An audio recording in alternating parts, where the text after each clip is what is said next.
Hello everyone, good afternoon. Ama babu আজি পৰীক্ষা দি আহিছে দেই। আজি বাবু জীৱনৰ প্ৰথমটো পৰীক্ষা। আজি দুটা সাবজেক্ট আছিলে, অসমীয়া আৰু অংক।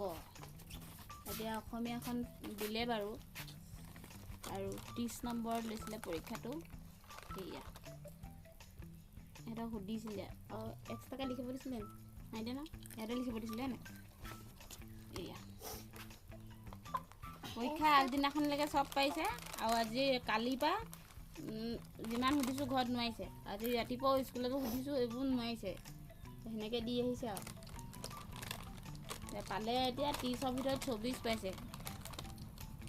এইটো গণিতখন নাই দিয়া বাৰু, দিলেহে গম পাম কি কৰিছে কি নকৰিছে। পৰীক্ষা হেৰি আকৌ ফলৰ নাম এটা থাকিলে ক'বলৈ আৰু মাছৰ নাম হয় নাই, মাছ হয় নাই, মাছৰ নাম এটা ক'বলৈ পাহৰি থাকিলে। কৈ দিলে কি হ'ল দিন বাৰু, সেইটো কথা মনলৈ ইমান পেলাবলৈ কওঁ নুশুনে নহয়। আৰু এই আখৰকেইটা মানে কি হ'ল, তাহাঁতি বেগটোৰ ওপৰত থৈ পেলাই লিখিছে যে